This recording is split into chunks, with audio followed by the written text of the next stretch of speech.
देखिए जब लोगों से मेरी बातचीत होती है तो वहाँ पर पुरुष वर्ग का ये कहना होता है कि हमारी पत्नी हमें छोड़कर मायके चली गई है और अब जब से वो मायके गई है तब से उसने अपना फ़ोन बंद कर दिया है, बच्चों से भी बातचीत नहीं करने दे रही है। अब ऐसी अवस्था में हम क्या करें? देखिए, ऐसी अवस्था में जहाँ पर आपकी पत्नी आपका घर छोड़कर चली गई है, अब यहाँ पर 2 तरह से रीज़न हो सकते हैं जहाँ पर आपके द्वारा कोई अपराध कारित किया गया है, आपने कोई मारपीट की है, गाली-गलौज की है, घर खर्च नहीं दे रहे हैं और महिला ने ये सोचा कि इस घर में रहने से अच्छा या मेरे बच्चों का भविष्य इस घर में सुरक्षित नहीं है, तो वो आपका घर छोड़कर मायके चली गई है या अलग वो रहने लगी है।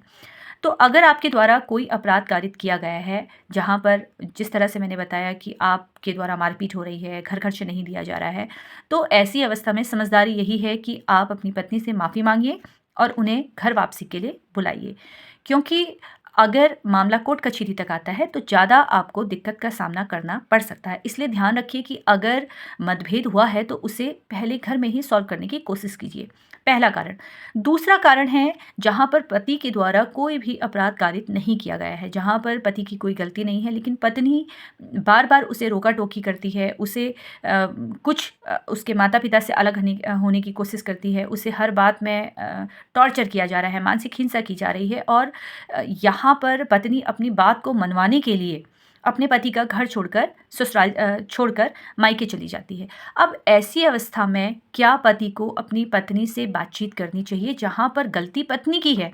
तो देखिए, अगर कल आपका कोई भी मामला न्यायालय तक पहुँचता है, चाहे पत्नी के द्वारा मेंटेनेंस का केस किया जाए, चाहे पत्नी 498 ए के तहत मामला दर्ज कर रही है, तो ऐसी अवस्था में आप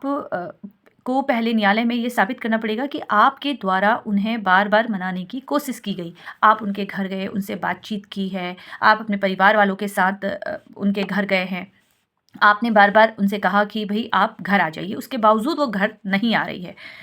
अगर कोर्ट में जब आप आते हैं तो आपको इस प्रमाण के साथ न्यायालय में कहना है कि मेरे द्वारा बार-बार कोशिश की गई, लेकिन फिर भी पत्नी की घर वापसी नहीं हो रही है और इनके द्वारा जो आरोप लगाए जा रहे हैं, ये झूठे लगाए जा रहे हैं। अब पत्नी ने आपके ऊपर झूठे आरोप लगाए, लेकिन आप उन्हें मनाने के लिए भी नहीं गए, आप उनसे समझौता करने के लिए भी नहीं गए। तो ये सारी चीज़ें आपके केस में प्रभाव डालती है।